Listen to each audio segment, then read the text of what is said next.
Hello friends, कैसे हैं आप लोग। आई होप कि अच्छे होंगे। आज का सेशन है मिडावल हिस्ट्री। मिडावल हिस्ट्री के अंतर्गत जो मुग़ल एम्पायर आता है चैप्टर, उस चैप्टर से हम लोग आज देखेंगे, यानी मुग़ल साम्राज्य से। मुग़ल साम्राज्य से तो देखेंगे, बट किस बुक से देखेंगे, कौन सी बुक से देखेंगे, ये चीज़ देख लेते हैं। यह दृष्टि का जो बुक है, बीपीएससी प्रीलिम्स सक्सेस सीरीज, इस बुक से हम लोग देखेंगे। इसमें जो दिया हुआ है पॉइंट वाइज दिया हुआ है, क्योंकि ये स्पेशली बीपीएससी प्री के लिए बुक आता है। इसमें हिस्ट्री देखेंगे और प्रीलिम सक्सेस सीरीज है, और इसमें सारा क्वेश्चन पॉइंट्स महत्वपूर्ण दिया हुआ है। इससे आपका एक भी, अगर अच्छे से पढ़ लेते तो एक भी प्रश्न नहीं छूटेगा। तो देखते हैं, इसमें सारा देखिए पॉइंट्स वाइज दिया हुआ है। तो आप लोग वीडियो के एंड तक जरूर बने रहना, क्योंकि तभी सारी चीज़ें क्लियरिटी के साथ समझ में आएगी। और फिर वीडियो आपको अच्छी लगेगी और आपके लिए हेल्पफुल रहेगी, तो प्लीज़ वीडियो को लाइक शेयर एंड चैनल को सब्सक्राइब जरूर कर लीजिए। चलते हैं आज के पहला पॉइंट्स की ओर। इस चैप्टर में मुग़ल एम्पायर में हम लोग पहले देखेंगे मुग़ल साम्राज्य के संस्थापक कौन है, फिर मुग़ल बादशाह के बारे में देखेंगे बारी बारी से। तो मुग़ल बादशाह में हम लोग बाबर देखेंगे, हुमायूं देखेंगे, अकबर देखेंगे। ये सारी चीज़ें को कवर करते चलेंगे। चलते हैं, पहला पॉइंट्स में दिया हुआ है कि भारत में मुग़ल साम्राज्य का संस्थापक। इसमें अवश्य इतना याद करना है कि मुग़ल साम्राज्य का संस्थापक जो है यह बाबर था। फिर नेक्स्ट देखेंगे कि पिता की ओर से जो बाबर है वो चगताई और तुर्क है, और माता की ओर से मंगोल वंश से संबंधित है। ये तीन चीज़ आप लोग को इस लाइन से याद रखना है कि भारत में जो मुग़ल साम्राज्य का संस्थापक है वो बाबर था, और पिता की ओर से बाबर चगताई तुर्क और माता की ओर से मंगोल वंश से संबंधित था। ये तीन चीज़ याद रखना है। अगर ये पॉइंट्स आप नहीं याद रखते हैं तब भी काम चल सकता है, क्योंकि इसमें दिया उसके वंशजों द्वारा भारत में एक अस्थिर एवं शांतिपूर्ण सत्ता की स्थापना की गई, जिसने एक विस्तृत भूभाग पर शासन किया। ये याद रखते हैं तो अच्छी बात है, नहीं तो उतना महत्वपूर्ण नहीं लग रहा है मेरे। नेक्स्ट है फिर मुग़ल बादशाह। मुग़ल बादशाह में सबसे पहले हम लोग बाबर को देखेंगे, क्योंकि मुग़ल साम्राज्य का संस्थापक कौन है, बाबर हैं। फिर बाबर का टाइम पीरियड भी एग्जाम में पूछा जाता है कि शासनकाल क्या था। तो बाबर का जो शासनकाल है यह है 1526 से 30 ईस्वी। ये चीज़ याद रख लेना है। आप लोग अगर कंसंट्रेशन बना के आप लोग अगर इस वीडियो को एंड तक देखते हैं तो आई होप कि ये चीज़ें आपको याद हो जाएगी, क्योंकि हम लोग स्टोरी जैसे बना के देखेंगे। नेक्स्ट पॉइंट है बादशाह की उपाधि धारण करने वाला जो है बाबर, यह प्रथम मुग़ल शासक था। यह भी चीज़ पूछा जाता है कि बादशाह की उपाधि धारण करने वाला जो है प्रथम मुग़ल शासक कौन था। तो ये कौन था, बाबर था। ये चीज़ याद हो गई होगी। नेक्स्ट है बाबर का जन्म। तो बाबर का जन्म जो हुआ था फरवरी 1483 में। ये याद रखना है, फरवरी 1483 में हुआ था। नेक्स्ट देखेंगे कि इसके पिता जो है उमर शेख मिर्जा फरगाना नामक छोटे राज्य के शासक थे। ये भी पूछा जाता है एग्जाम में। पिता उमर शेख मिर्जा फरगाना नामक छोटे राज्य के शासक थे। इसमें इतना चीज़ याद रखेंगे। नेक्स्ट है बाबर द्वारा लड़े गए प्रमुख युद्ध। देखिए इसमें सारी चीज़ें आपको एक जगह मिल जाएगी और याद करने में बहुत ही अच्छा रहेगा। तो बाबर द्वारा लड़े गए प्रमुख युद्ध कौन सा है, पानीपत का युद्ध है, खानवा का युद्ध है, चंदेरी का युद्ध है, घाघरा का युद्ध है। ये सारा हम लोग देखेंगे। पानीपत का युद्ध कब हुआ था, ये भी डायरेक्ट, अगर आप एसएससी रेलवे में देखे होंगे, एग्जाम दिए होंगे, तो उसमें डायरेक्ट पूछा जाता है। तो आपको इसमें डेट भी याद रखना होगा और ईस्वी भी याद रखना होगा। तो यह 21 अप्रैल 1526 को हुआ। पानीपत का प्रथम युद्ध 21 अप्रैल 1526 को हुआ। किसके किसके बीच हुआ, तो इब्राहिम लोदी और बाबर के बीच हुआ। और आपको एक चीज़ याद नहीं रखना होगा, क्योंकि ये आपको देखते ही याद हो जाएगा, क्योंकि परिणाम जो था, जो चारों युद्ध हुआ, इसमें परिणाम जो है, ये चारों युद्ध में बाबर का विजयी हुआ। चारों युद्ध में बाबर का विजयी हुआ। ये चीज़ ज़्यादा आपसे मिस्टेक नहीं होगा। पहला हम लोग देख लिए कि पहला पानीपत का प्रथम युद्ध। अब देखेंगे दूसरा खानवा का युद्ध। खानवा का युद्ध जो है यह 17 मार्च 1527 को हुआ। 17 मार्च 1527 को किसके किसके बीच, तो राणा संगा एवं बाबर के बीच। राणा संगा और बाबर के बीच। एक चीज़ तो याद ही रहेगा कि सब में बाबर का विजय हुआ, इसमें भी बाबर का विजय हुआ। नेक्स्ट है चंदेरी का युद्ध। नेक्स्ट देखेंगे चंदेरी का युद्ध। चंदेरी का युद्ध जो है 29 जनवरी 1528 को हुआ। कब हुआ, 29 जनवरी 1528 को। किसके किसके बीच हुआ, तो मेदिनी राय और बाबर के बीच। मेदिनी राय और बाबर के बीच, इसमें भी बाबर विजयी हुआ। नेक्स्ट है घाघरा का युद्ध। ये बहुत ही इजी है, याद करने में बहुत ही इजी है। घाघरा का युद्ध 5 मई 1529 को हुआ। आपको डेट वाइज याद रखना होगा। 5 मई 1529 को हुआ, अफगानी और बाबर के बीच। इसमें भी बाबर का विजयी हुआ। होप कि आपको याद होते जाता होगा। नेक्स्ट है इसी में फिर पानीपत की विजय के बाद जो है बाबर कई जगह आप पढ़े होंगे कि बाबर को कलंदर क्यों कहा जाता है। देखिए यहाँ पे तो इसको इसलिए कहा जाता है, जब पानीपत की विजय हुआ था यानी कि बाबर जीता था, तो बाबर ने काबुल के प्रत्येक निवासी को चांदी का एक एक सिक्का दान में दिया था। काबुल के प्रत्येक निवासी को चांदी का एक एक सिक्का दान में दिया था। इसीलिए बाबर को जो उदारता के कारण, यानी इसी उदारता के कारण देख रहे हैं यहाँ पे, बाबर को कलंदर कहा जाता है। ये एग्जाम में कई बार पूछा गया है। आपको ईजिली समझ में भी आ गया होगा कि क्यों बाबर को कलंदर कहा जाता है। नेक्स्ट है, आप ये भी देखे होंगे कि बाबर की आत्मकथा कौन सा है, ये भी पूछा जाता है। तो बाबर अपनी आत्मकथा लिखी, देखिए उसको बाबरनामा या तुजुक बाबरी दोनों कहा जाता है। तो बाबरनामा या तुजुक बाबरी दिया हुआ है, बाबरनामा या तुजुक बाबरी के नाम से जाना जाता है। ये दोनों आपको याद रखना होगा, क्योंकि कभी कभी दोनों ऑप्शन में दे देता है, इनमें ए और बी दोनों करके दे देता है, तो ये आपको ऑप्शन पे डिपेंड करता है और आपको याद रखना होगा। यह चगताई तुर्की भाषा में लिखा गया था। बाबरनामा और तुजुक बाबरी जो है चगताई तुर्की भाषा में लिखा गया था। नेक्स्ट पॉइंट है, बाबर ने सड़कों को नापने के लिए, ये भी आप देखे होंगे कई बार पूछा गया है, बाबर ने सड़कों को नापने के लिए गज ए बाबरी नामक माप का प्रयोग किया। इस लाइन में आपको सिर्फ इतना याद करना होगा कि गज ए बाबरी नामक जो है सड़कों के नापने के लिए बाबर प्रयोग किया था। नेक्स्ट देखेंगे कि तुर्की भाषा में काव्य संग्रह दीवान की रचना की। ये ज़्यादा नहीं पूछा गया है, फिर भी आपको याद रखना होगा कि तुर्की भाषा में काव्य संग्रह दीवान की रचना की गई। हम लोग बाबर के बारे में देख चुके हैं। आपको लगता होगा कितना कम क्यों, तो क्योंकि इतना से ही क्वेश्चन पूछा जाता है, इसलिए ज़्यादा नहीं देखना है। नेक्स्ट है, अब पढ़ेंगे हुमायूं के बारे में। आई होप कि आपको बाबर के बारे में समझ में आ गया होगा। आप लोग कमेंट बॉक्स में ज़रूर बताइएगा, ठीक है। अब देखेंगे हुमायूं के बारे में। हुमायूं का जो अगर टाइम पीरियड देखें तो 1530 से 40 ईस्वी तक भी था, और फिर 1555 से 56 ईस्वी। आप में से अगर कई स्टूडेंट को ऐसा लगता होगा कि बीच में फिर टाइम पीरियड में गैप क्यों है, हम लोग नेक्स्ट देखेंगे इसका स्टोरी कि गैप क्यों है। इसलिए कि जब चौसा का युद्ध हुआ था यानी कि 1539 ईस्वी में, तो शेर खां और हुमायूं के बीच हुआ था। उसमें जो है शेर खां ने जो कि जिसको शेरशाह बोलते हैं, इसी युद्ध में शेरशाह की विजय होती है और शेरशाह उपाधि धारण करता है, यानी शेर खां उपाधि धारण करता है शेरशाह की। तब से जो शेरशाह का शासन होता है, कब से 1540 से 1545 ईस्वी का बीच में शेरशाह का एंट्री होता है। देखेंगे बाबर के बारे में। पहला पॉइंट्स है कि बाबर की मृत्यु के बाद हुमायूं जो है 4 पुत्रों में ज्येष्ठ पुत्र हुमायूं बादशाह थे। बाबर ने अपनी मृत्यु के पूर्व ही हुमायूं को जो है उत्तराधिकारी घोषित कर दिया था।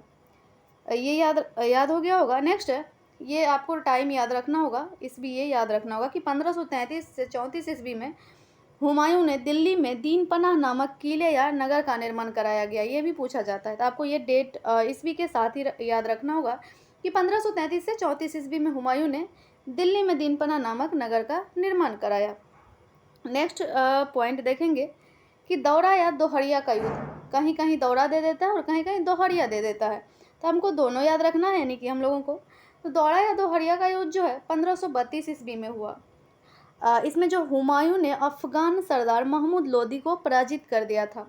अफगान और सरदार महमूद लोदी के बीच हुआ था, जिसमें कि महमूद लोदी पराजय हो गया था। नेक्स्ट है चौसा का युद्ध। देखिए यहाँ पे चौसा का युद्ध का हम लोग चर्चा किए थे। चौसा का युद्ध जो है कब हुआ था? जून 1539 में। आपको ये जून भी याद रखना होगा कि जून 1539 में हुआ।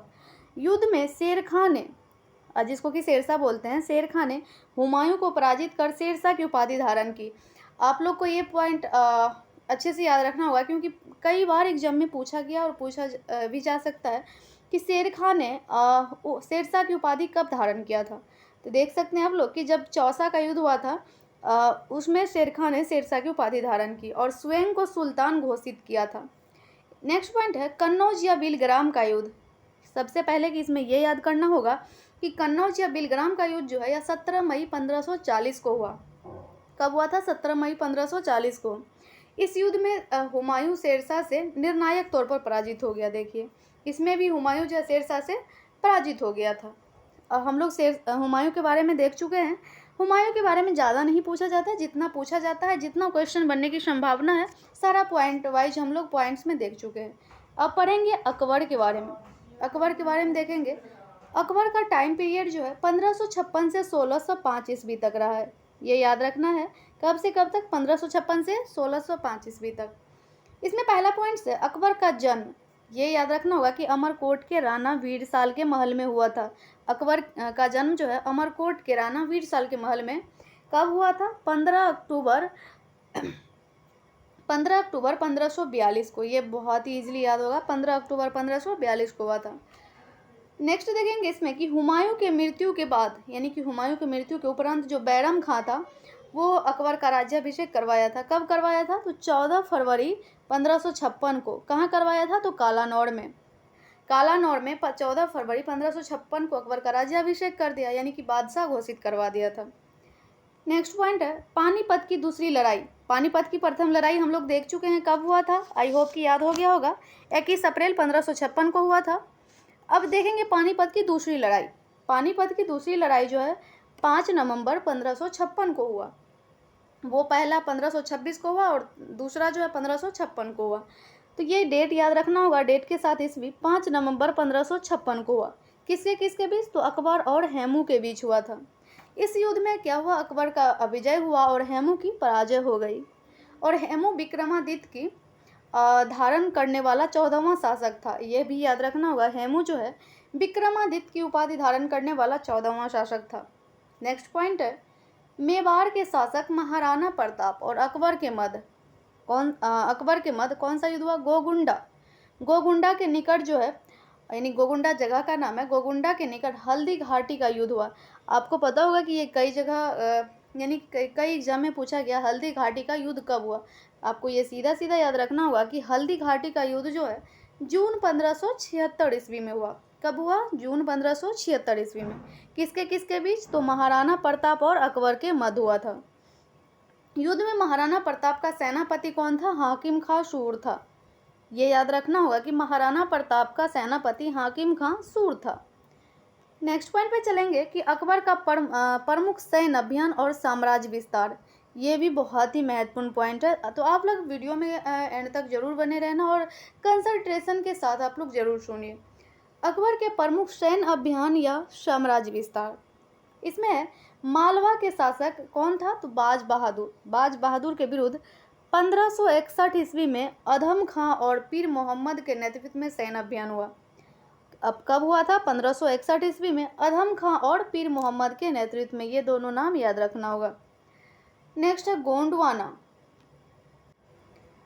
गोंडवाना जो है वीर नारायण दुर्गावती के विरुद्ध 1564 ईस्वी में, ये याद रखना होगा, 1564 ईस्वी में आसफ खां के नेतृत्व में अभियान हुआ था। कहाँ? गोंडवाना के विरुद्ध। नेक्स्ट पॉइंट है 1562 ईस्वी में। इसमें एक चीज़ याद रखना होगा कि अकबर स्वयं, देखिए इसमें स्वयं अकबर के नेतृत्व में, ये महत्वपूर्ण हो जाता है क्योंकि इसमें स्वयं अकबर के नेतृत्व में दिया हुआ। कब? तो 1562 ईस्वी में मेरता के जयमल और फिर 1568 ईस्वी में मेवाड़ के उदय सिंह के विरुद्ध। मेरता के जयमल 1562 में और मेवाड़ के उदय सिंह 1568 ईस्वी में। ये याद रखना है, स्वयं अकबर के नेतृत्व में ये अभियान हुआ था। नेक्स्ट है, आप लोग इसे नोट डाउन कर सकते हैं या फिर वीडियो को बार बार प्ले करके देख सकते हैं, याद कर सकते हैं, रिवीजन कर सकते हैं। नेक्स्ट है 1569 ईस्वी में। 1569 ईस्वी में रणथंभौर में वहाँ पे शासक कौन था? तो सूरज नारायण हारा था। सूरज नारायण हारा था। कहाँ का? तो रणथंभौर का। कब? तो 1569 ईस्वी में के विरुद्ध जो है, इसमें भी स्वयं अकबर के नेतृत्व में अभियान हुआ था 1569 में रणथंभौर में। नेक्स्ट पॉइंट याद रखना है कि 1569 ईस्वी में कालिंजर में वहाँ का शासक कौन था? रामचंद्र था। कालिंजर अभियान मजनू खां काकशाह के नेतृत्व में हुआ था। कालिंजर अभियान जो है 1569 ईस्वी में, यह मजनू खां और काकशाह के नेतृत्व में हुआ था। नेक्स्ट देखेंगे कि 1572 से 73 ईस्वी में गुजरात में, वहाँ पे शासक कौन था? मुजफ्फर खां तृतीय था। मुजफ्फर खां तृतीय। गुजरात अभियान में जो है खाने आजम एवं अकबर के नेतृत्व में हुआ था। गुजरात अभियान कब हुआ? 1572 से 73 ईस्वी में खाने आजम और अकबर के नेतृत्व में हुआ था। नेक्स्ट है 1574 से 76 ईस्वी में। ये बीपीएससी में बिहार स्पेशल के लिए बहुत ही महत्वपूर्ण क्वेश्चन हो जाता है कि बिहार और बंगाल में दाऊद खां जो बिहार एवं बंगाल अभियान हुआ था, मुनीम खां के नेतृत्व में हुआ था। नेक्स्ट है 1576 में हल्दी घाटी, जो हम लोग देखे थे राणा प्रताप। तो 1576 ईस्वी में हल्दी घाटी अभियान जो है मान सिंह और आसफ खां के नेतृत्व में हुआ था, मान सिंह और आसफ खां के नेतृत्व में। नेक्स्ट पॉइंट है 1581 ईस्वी में काबुल में अभियान हुआ था, और 1586 में कश्मीर में हुआ था, और 1581 में सिंध में हुआ था, और 1595 ईस्वी में बलूचिस्तान कंधार अभियान हुआ था। ये जो है आप लोग को डायरेक्ट याद करना ही होगा कि 1581 में काबुल में, 1586 में कश्मीर में, 1581 में फिर सिंध में, और 1595 में बलूचिस्तान कंधार अभियान हुआ था। ये याद रखना ही है। इसी में नेक्स्ट पॉइंट है 1600 ईस्वी में, 1600 ईस्वी में अहमदनगर, और 1601 में असीरगढ़ में शासक मीर बहादुर था, अभियान हुआ था, और अहमदगढ़ का शासक जो है चांद बीबी। नेक्स्ट है असीरगढ़ अकबर का अंतिम अभियान था। ये याद रखना होगा आपको ज़्यादा कि अकबर का अंतिम अभियान कौन था, ये पूछा जा सकता है, तो असीरगढ़ था। नेक्स्ट है कि आमेर, मारवाड़, जैसलमेर, बीकानेर एवं खानदेश राज स्वेच्छा से अकबर की अधीनता स्वीकार कर ली थी। ये भी पूछा जा सकता है स्वेच्छा से कौन कौन सा राज्य अकबर की अधीनता स्वीकार की थी, तो आमेर, मारवाड़, जैसलमेर, बीकानेर और खानदेश राज। ये याद रखना है आपको।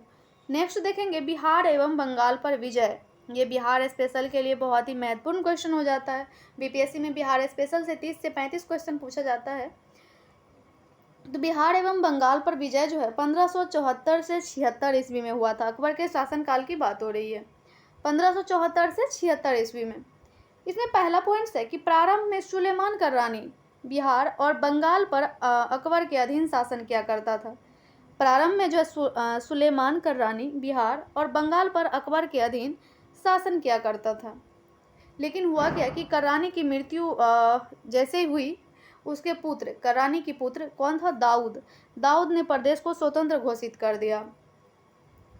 नेक्स्ट पॉइंट है 1575 ईस्वी में, 1575 ईस्वी में बंगाल में स्वर्ण रेखा नदी के पूर्वी किनारे पर, ये पॉइंट आपको याद रखना ही होगा, इसमें से आप कुछ छांट नहीं सकते हैं।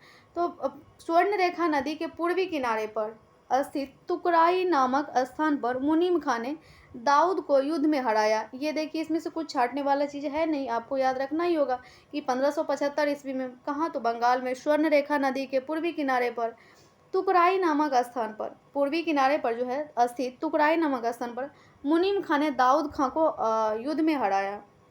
फिर दाऊद की मृत्यु हुई कब, तो जुलाई 1576 में हो गई। इस तरह फिर 1576 ईस्वी में संपूर्ण बंगाल और बिहार जो है अकबर का एकाधिकार हो गया। नेक्स्ट देखेंगे अकबर की धार्मिक नीति। अकबर की धार्मिक नीति, इसमें पॉइंट्स हैं। अकबर की धार्मिक नीति का निर्धारण जो है कैसे हुआ, ये देखेंगे। धार्मिक नीति का निर्धारण इन विभिन्न तत्वों द्वारा हुआ। वो तत्व कौन कौन सा है, ये देखेंगे कि शिक्षक एवं संरक्षक मुनीम खां द्वारा। ठीक है, फिर नेक्स्ट मीर अब्दुल लतीफ़ और मुल्ला पीर मोहम्मद सूफी विद्वान, शेख मुबारक और उसके पुत्र अबुल फजल एवं फैजी का गहरा प्रभाव आदि। ये चीज़ अगर आप ज़्यादा याद नहीं रखते हैं तो चल सकता है, लेकिन याद रखना होगा क्योंकि इसमें सारा पॉइंट महत्वपूर्ण है। बट इससे ज़्यादा ये दोनों पॉइंट्स जो है, ये दोनों आपके लिए बहुत ही महत्वपूर्ण है। ये और ये 3 पॉइंट्स जो है, ये तीनों जो है आपके लिए बहुत ही महत्वपूर्ण है, क्योंकि हर एग्जाम में पूछा जाता है कि अकबर ने दास प्रथा कब समाप्त किया, तीर्थ यात्रा कब समाप्त किया। तो ये सारी चीज़ें याद रखना है। तो अकबर ने 1562 में दास प्रथा समाप्त किया, 1563 में तीर्थ यात्रा समाप्त किया, और 1564 में जजिया कर को समाप्त कर दिया। ये आपको इजीली याद रह जाएगा कि 1562 में दास प्रथा, 1563 में तीर्थ यात्रा, 64 में जजिया कर को समाप्त कर दिया। नेक्स्ट देखेंगे कि अकबर के द्वारा जो 1575 में इबादत खाने की स्थापना हुई, ये सारी चीज़ें भी पूछी जाती हैं। तो अकबर द्वारा 1575 में इबादत खाने की स्थापना हुआ, फिर 1578 में इबादत खाने में सभी लोग का प्रवेश हुआ। स्थापना हुआ 75 में और प्रवेश हुआ 78 में। नेक्स्ट 1579 में मजहर की घोषणा की गई अकबर द्वारा। फिर नेक्स्ट पॉइंट है कि अकबर ने 1582 ईस्वी में दीन इलाही की स्थापना की, और 1583 में इलाही संवत शुरुआत किया। इलाही संवत शुरू किया कब, संवत 1583 में, और दीन इलाही की स्थापना किया 1582 में। ये सारी चीज़ें आपको याद रखनी होगी। नेक्स्ट है अकबर की राजपूत नीति। आपको ये सारी चीज़ें जो है मेंस में अगर पूछा जाता है ऐसा क्वेश्चन, तो उसमें भी आपको लिखने में बहुत ही हेल्प करेगा। अकबर की राजपूत नीति देखें तो राजपूत की शत्रुता से अधिक उनकी मित्रता को महत्व देता था, और उसके द्वारा अपनाई गई नीति पर जो है दोनों पक्षों का हित निर्भर करता था, दोनों पक्षों का हित निर्भर करता था। ठीक है। नेक्स्ट है कि इसके तहत जो राजपूत शासक अकबर या मुगल शासकों की अधीनता स्वीकार कर लेते थे, उन्हें साम्राज्य में ऊंचे पद और मनसब दिया जाता था अकबर के द्वारा, और वैवाहिक संबंध स्थापित किए जाते थे। वतन जागीर के रूप में वंशानुगत भूमि अनुदान उन्हें प्राप्त था अकबर को। नेक्स्ट है, राजपूत शासक मुगलों की अधीनता नहीं स्वीकारता था, उसे बादशाह से युद्ध करना पड़ता था। जब अकबर की अधीनता नहीं स्वीकारता था तो अब बादशाह से यानी कि अकबर से युद्ध करना पड़ता था, जिसे महाराणा प्रताप के संदर्भ में देखा जा सकता है। नेक्स्ट है अन्य प्रमुख कार्य, यानी कि अकबर द्वारा अन्य प्रमुख कार्य। अकबर ने सुल्तान ए आदिल या फिर इमाम ए आदिल, जिसको कि न्यायप्रिय शासक बोलते हैं, की उपाधि धारण की थी। ये महत्वपूर्ण है, ये दो चीज़ आपको याद रखना होगा कि सुल्तान ए आदिल और इमाम ए आदिल की उपाधि धारण किया था अकबर ने। फिर अकबर ने चिश्ती संप्रदाय को प्रश्रय दिया, ये याद रखना होगा कि चिश्ती संप्रदाय को प्रश्रय दिया। नेक्स्ट पॉइंट है कि 1582 में दीन ए इलाही नामक एक नया धर्म चलाया। अकबर ने 1582 में दीन ए इलाही नामक एक नया धर्म चलाया, और इसका प्रधान कौन था? अबुल फजल था। ये दोनों चीज़ें आपको याद रखना होगा कि दीन ए इलाही 1582 में चलाया, और एक नया धर्म था दीन ए इलाही, और इसका जो है प्रधान कौन था? तो अबुल फजल था। हिंदुओं में केवल महेश दास, यानी कि उसका और नाम बीरबल से जाना जाता है, महेश दास को ही मतलब महेश दास ने ही इसे स्वीकार किया था। नेक्स्ट पॉइंट देखेंगे, अकबर ने जैन विद्वान, ये भी पूछा गया एग्जाम में, अकबर ने जैन विद्वान हरिविजय सूरी को जगत गुरु और जिनचंद्र सूरी को युग प्रधान की उपाधि दी थी। हरिविजय सूरी को उपाधि जो थी मतलब वो जगत गुरु का, और जिनचंद्र को जो उपाधि दिया गया था वह जिनचंद्र सूरी को युग प्रधान का। नेक्स्ट पॉइंट देखेंगे कि अकबर ने पारसी धर्म के पुरोहित दस्तूर मेहरजी राणा को जीवन निर्वाह के लिए 200 बीघा जमीन दी थी। 200 बीघा जमीन अकबर ने किसे दिया था? दस्तूर मेहरजी राणा को दिया था जीवन निर्वाह के लिए। नेक्स्ट पॉइंट देखेंगे कि अकबर ने झरोखा दर्शन, तुलादान और पायबोस जैसी पारसी परंपराओं को आरंभ किया। क्वेश्चन में ऐसा पूछा जाता है कि झरोखा दर्शन को आरंभ करने वाला शासक कौन था? ये आपको याद रखना होगा कि अकबर। तुलादान, पायबोस जैसी पारसी परंपराओं को अकबर ने ही आरंभ किया था। अमरदास सिखों के तीसरे गुरु की पुत्री के नाम पर कई गांव प्रदान किए थे। अमरदास जो सिख धर्म के तीसरा गुरु थे, उनके पुत्री के नाम पर कई गांव जो है प्रदान किए थे अकबर ने। नेक्स्ट पॉइंट इसमें देखेंगे कि अकबर ने सती प्रथा को रोकने का प्रयास किया, विधवा विवाह को कानूनी मान्यता प्रदान की। इसके साथ ही लड़के लड़कियों के विवाह की आयु जो है क्रमशः 14, यानी कि लड़का का जो उम्र था 16 वर्ष और लड़की का उम्र 14 वर्ष निर्धारित किया अकबर ने। तो आज का सेशन यहीं एंड करते हैं। नेक्स्ट टॉपिक में हम लोग क्या पढ़ेंगे ये हम लोग देख लेते हैं, यानी कि नेक्स्ट में इसके बाद जो आता है, अकबर के बाद जहांगीर आता है, फिर शाहजहां आता है, औरंगजेब आता है और अन्य भी शासक आता है। तो सारा हम लोग नेक्स्ट वीडियो में देखेंगे। ये सेशन आपको कैसा लगा आप लोग अपना राय कमेंट बॉक्स में ज़रूर दीजिएगा, और वीडियो अच्छी लगी होगी तो प्लीज़ वीडियो को लाइक शेयर एंड सब्सक्राइब जरूर कर लीजिए। मिलते हैं आपसे नेक्स्ट वीडियो में, तब तक के लिए जय हिंद जय भारत।